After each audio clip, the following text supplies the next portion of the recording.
Before we get going and open up the questions, I want to thank the University of Notre Dame, Marcus Freeman and Pete Babakwa for my time there. It was obviously a great experience there. I'd also like to thank the University, USC, Jen Cohen, and Coach Riley. It's a blessing to be here. I'm grateful for this opportunity. I'm excited to get to work.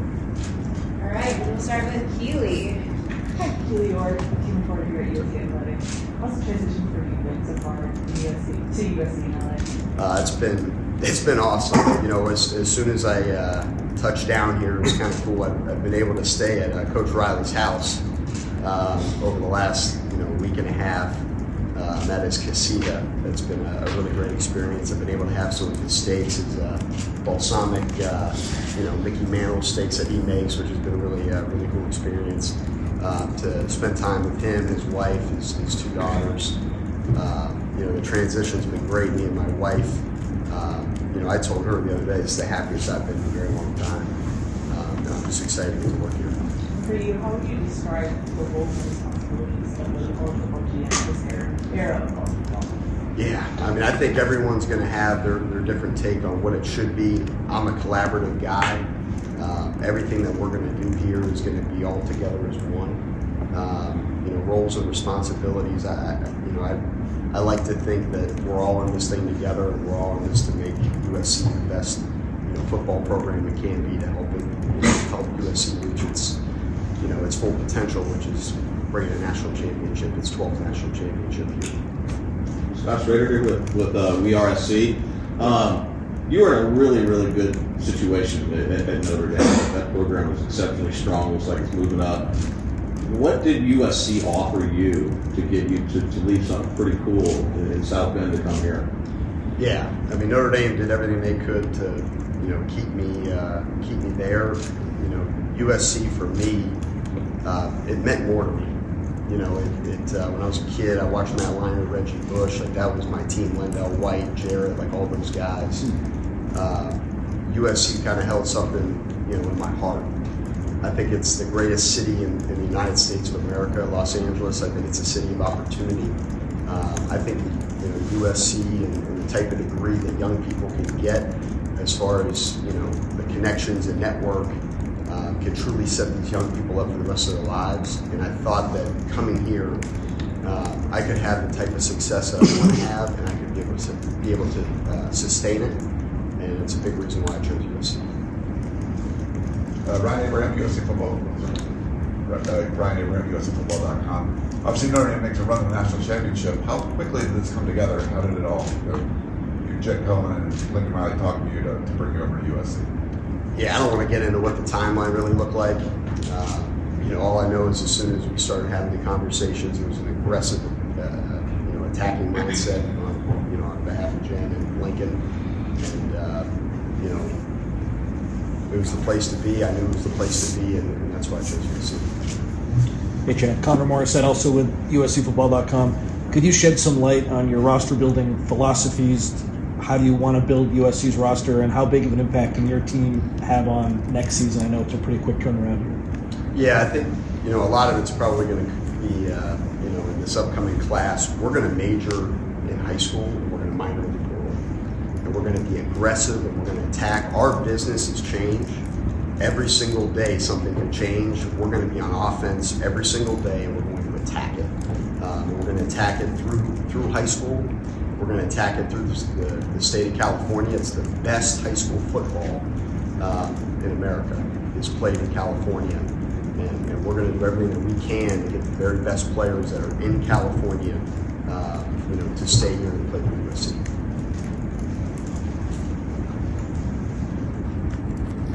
Benjamin Ware of the LA Times. Chad, could you quickly tell us a little bit about how your relationship with Lincoln's developed? I know you're pretty close with Coach Freeman, so can you talk about that immediate conversations you have with Lincoln, especially with Yeah, me and Lincoln have a great relationship. We really hit it off, right off the bat. And a lot of the things that he talked about with me as to why he chose to come to USC they aligned with how I felt. All we want to do is win this thing. We want to win that moment. And we know what moment that is. And we talked about how we're going to do it. It's not it's not what you do, it's how you do it. You know, and we both share in the line. You know, Coach Riley, Jan, we all have. There's an alignment. There's synergy within how we're going to approach this thing, how we're going to attack it, and you know, everything kind of aligned with how we were talking, and you know, our relationships were great. Again, anytime you have balsamic steaks that are phenomenal, you know what I mean. And Coach Riley's, you're at Coach Riley's house, staying in his guest house. You have a pretty good relationship. Chad, we've got registered. How did this philosophy for you majoring in high school, or why do you believe in that emphasis? So maybe a little bit heavily on what does that look like to you in terms of separation? Yeah, it's just the culture. It's just the culture. It's all about culture, and you know, I think things that you can do within a recruiting process, the earlier you get them and have them committed, you're already building a culture.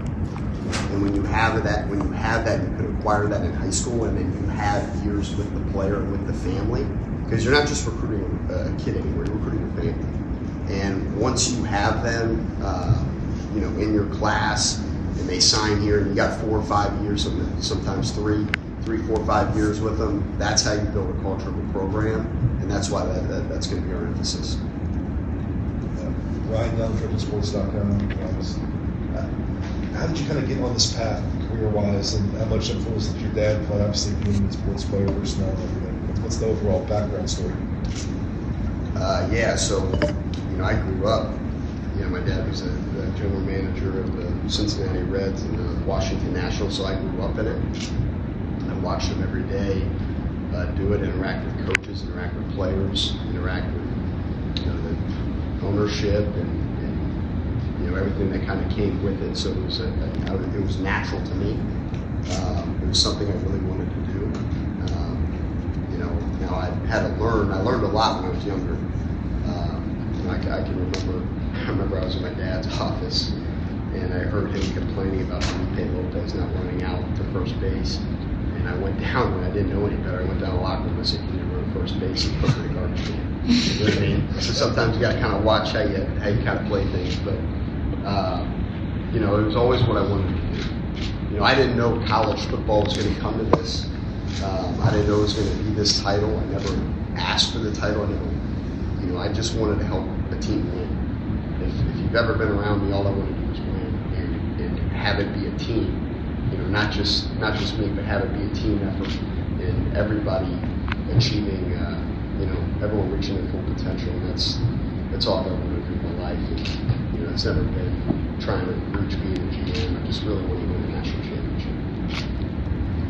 Hey, Chad, I'm talking about Austin Athletic. You've seen USC's roster from afar in the past few years, but when you take a deep dive into it, what's the most pressing priority to you? It's an incredibly talented roster. I really like the guys that are. You know, I think they've done a phenomenal job in recruiting. I really like the roster that's here. All we're trying to do is enhance it. And I really look forward to the future, and I look forward to, you know, helping this roster and helping the coaches and the administration, you know, for USC to get to where it's supposed to go. Hey, Chad. Ryan Dyer here with LAFB Network. First of all, welcome to LA. I saw a video of you talking about some out-of-the-box recruiting tactics and strategies. Have you started talking with Lincoln about, you know, with LA at your disposal, some fun stuff you can do with recruits now? Yeah, we talked about him jumping out of a helicopter. I don't know if he's going to do it yet, but no, I'm just kidding. Look, we'll do whatever it takes, you know, when it comes to recruiting, whatever it takes. If it makes sense, we're going to do it. And Coach Riley is up for anything. And, you know, all the coaches are up for anything. I think, you know, you guys soon will meet Rod Ryan. We might have him hop an hour in a parachute. I don't know. You know, we're going to come up with some really creative ideas for recruiting, and you know, whatever it takes for us to get the very best players in the country. Hey, Chad. Mark Holkin, WeAreSC.com. Welcome to Southern California. What are what's your vision with NIL? And we're getting into the revenue sharing phase of college football. How do you see that working with the roster? Do you see the roster getting bigger, smaller, going more of an NFL size? What's your philosophy on that? Yeah, I don't really want to disclose what we're going to do in regards to NIL or roster. All I know is we have a plan, and we're going to attack it. We have a mindset of attacking it. Like I said previously, this business is changing every day. And some things are not in place yet. You never know what's going to happen. We can wake up tomorrow and know that everything that could potentially happen is it's an uncertain future. All I care about is what we can do today. And when the business changes, we're going to be in attack mode. We're going to be on offense every time. Kind of touching on there how much it's changing every day, and how the role itself is very new.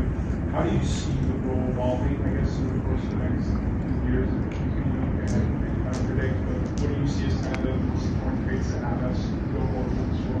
Can you repeat the question? I'm sorry. Yeah. How do you see the role of GM evolving? As you said, it's changing constantly. How do you see it evolving? What do you think are the important traits that have as the role evolves?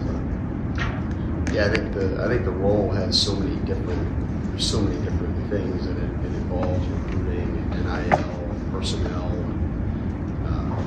working with coaches. I don't know what the next step's going to be. Again, I don't know what the future holds. I don't know how it's going to evolve, but again, I know we're going to be prepared for it. We'll have a plan for it.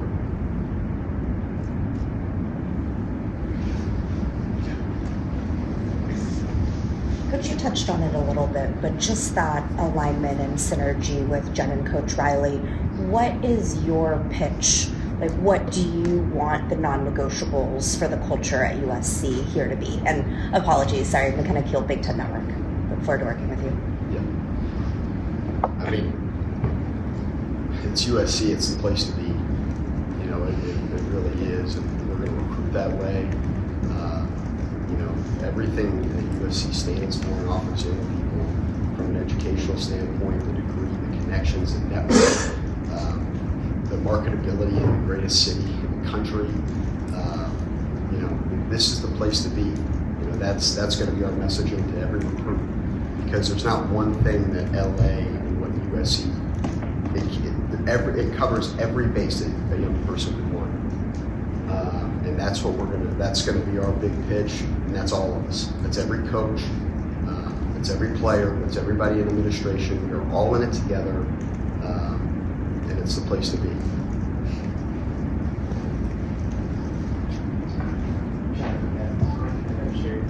You don't want to get into the playing here in NIL unless Lincoln was mentioned, you guys can be aggressive, have been aggressive with NIL. Dan said, in the letter that they're perfect with USC for the goal point for to scores and be aggressive with football in that game. Did you get the sense that, from any of those out that you would have the resources that you want to build a roster and USC can be aggressive in your program? Yes. All right, we'll do one more. You guys have added a bunch of more help beyond yourself. How do all those pieces each lead to more success? How does having X amount of personnel directors that contribute to the final product of making success for you guys? Yeah, you are who you surround yourself with. I'm a big believer in that. That's like my mom's biggest motto is who you're around every single day. That's who you become. We're hiring the very best, across the country. And you want to be around the very best. I want to be around the very best. And I want to make sure that this program is being pushed in every avenue. And there is not a day, there is not a moment where you can relax. I want to make sure that you're pushing this program in every avenue. And that's why we're going to continue to hire the very best in the country. And it's not just the front office. It's look at what Jen and Coach Riley have done with the coaching staff. We have freaking Rob Ryan on our staff. We have Coach Lloyd on our staff. We got the best staff in the country. We have the best front office in the country. We got really good freaking players. I'm just excited to get to work. The future for USC is so incredibly bright. We're going to make sure this place reaches its full potential. It's going to take every day. It's going to take being around the right people, and that's what we're doing.